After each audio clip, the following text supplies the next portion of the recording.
In this video, we will go through the logic of calculation of a forward rate. We will construct a spreadsheet using formulas to make the forward rate calculations, and we will give some examples of how to use this spreadsheet to make forward rate calculations. It has flexibility to use either effective annual rates or APRs. This checkbox here, if it's not checked, that means it is using APR. If it is checked, it is using effective annual rate. This cell right here changes depending upon what that rate is. If you want to see that formula, if E7, which is in this case, refers to uh, that checkbox cell, underneath it's going to be either true or false. If it is true, it's going to show year. If it is false, it's going to show APR.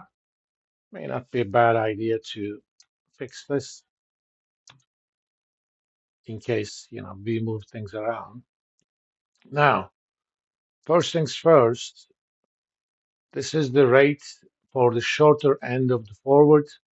So if I said, what would be a 2-year rate starting 2 years from now? That means 2-year rate is the forward. I actually calculated that as the difference between the two. In fact, let's leave it like that. So short end is 2 years, long end is 4 years, forward is for 2 years. That means this is a 2-year rate that starts 2 years from now and lasts until the end of year 4. I have a nominal borrowed amount. We're going to basically make the calculations using that. First things first, we may also have a coupon frequency right here, or not coupon frequency necessarily, but compounding frequency.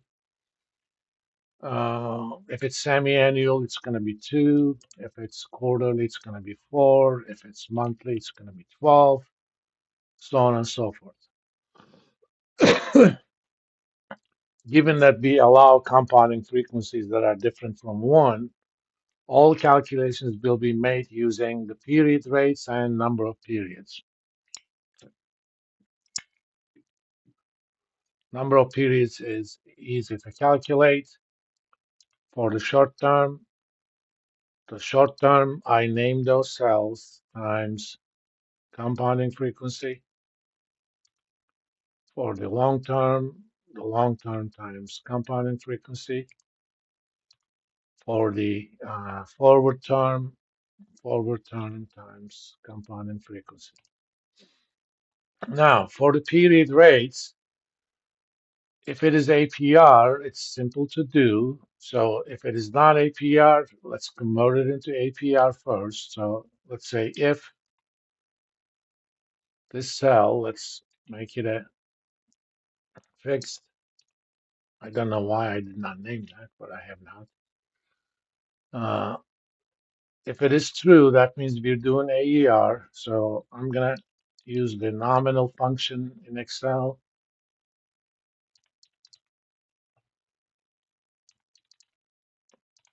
Which converts an APR into an effective annual rate into an APR. Take my short rate. The second argument is compounding frequency. If it is not effective annual rates, you already have an APR. Close the whole thing. We're going to divide that by compounding frequency.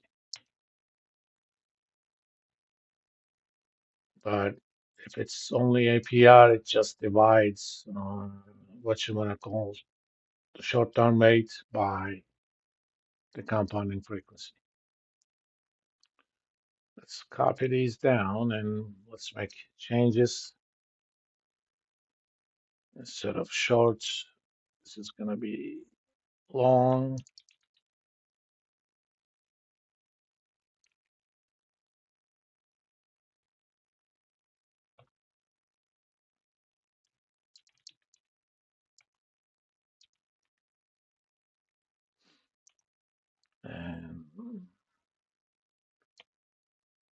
This will be forward rates.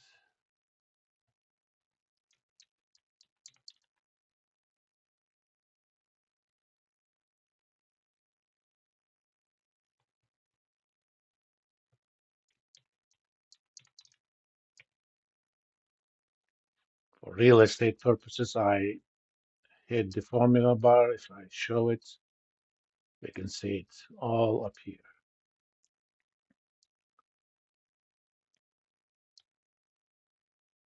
Let's make sure it is the correct. Now, we have all we want. Let me convert this into annual.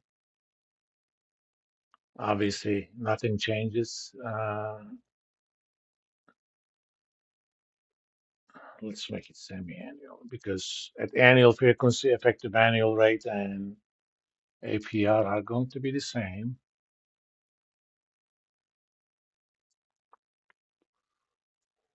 So here, period rate means the rate of interest that is for a 6-month period, since compounding frequency is 2. If it's 4, that's a rate of interest for a 3-month period. 12, rate of interest for a 1-month period, so on and so forth. Let's just go back to 2. Now, the way forward rate is calculated, let's say I want to borrow $10,000, but I want that money 2 years from now, and I'm going to keep that money for 2 years. That is the rate, that is the amount for which we're going to apply the forward interest rate. Well, if that's the case, how much will I repay? I'm going to take that not notional amount, or I'm going to multiply that by 1 plus the forward period rate, and I'm going to raise that to the power number of periods for that forward. In this case, every 6 months, I'm going to pay an interest rate of 1.9852%, but we will do that for 4 periods, and each period is 6 months long. Okay, let's re-show that formula. That means if I borrow at a forward rate of, let's make it a different number for now. Let's make it 5, okay? If I borrow at a forward rate of 5% for 2 years, starting at the end of year 2 or the beginning of year 3, if I borrow $10,000, my repayment is going to be $11,000.25.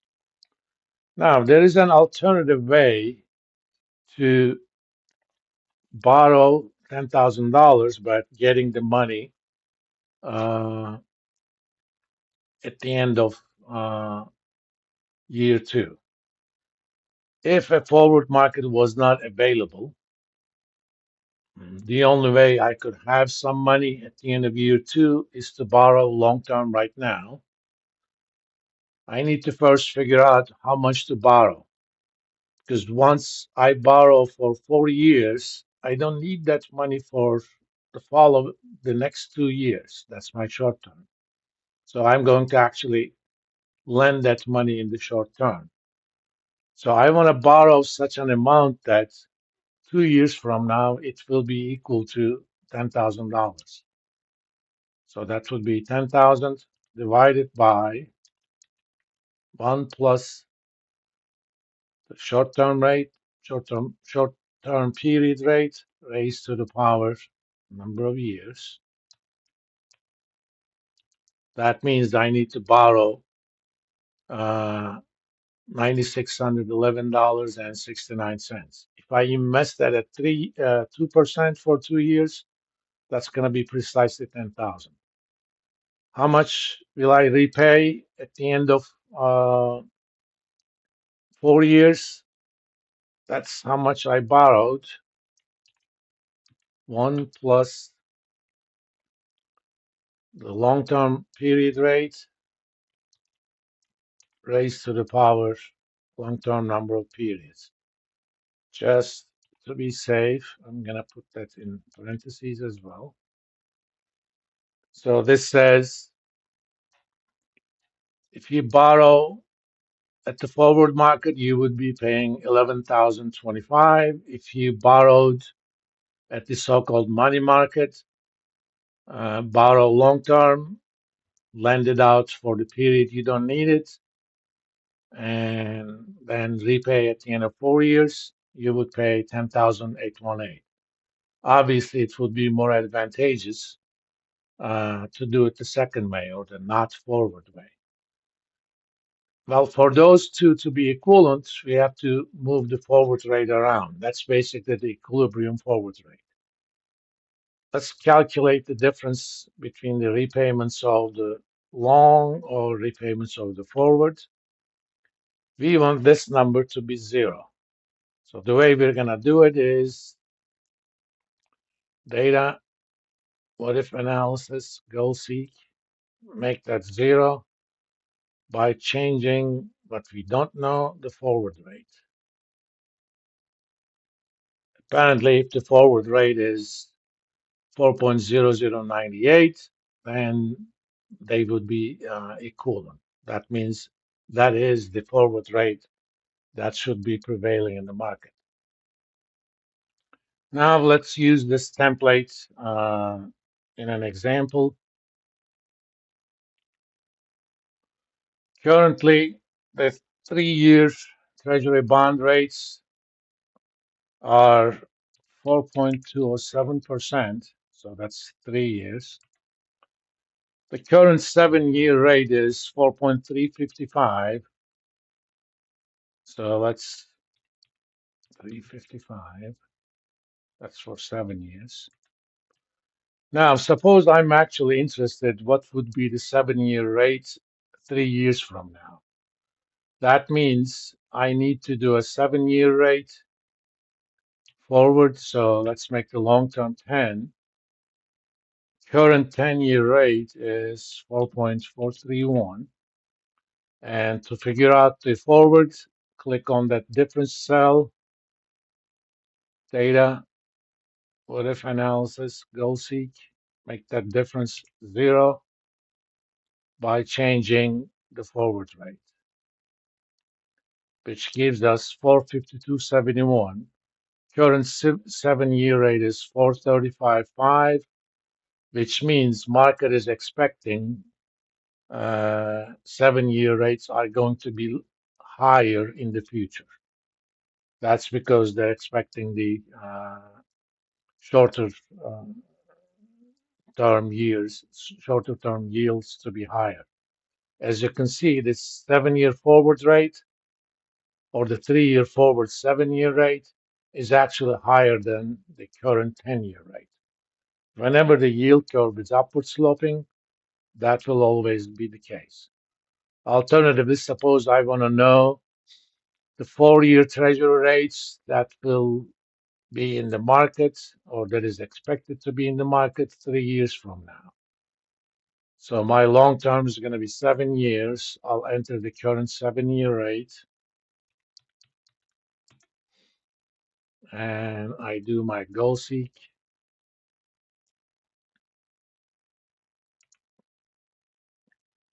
By changing the forward. Of course, I clicked on the wrong target. So that's 4.46, which is also higher than the current 10-year rate. I did not make this thing automatic on purpose because I want you to be able to use the goal seek. I mean, for future purposes, if you want a sheet where the forward is automatically calculated, I could do that for you. But right now, we're not going to have that automatic.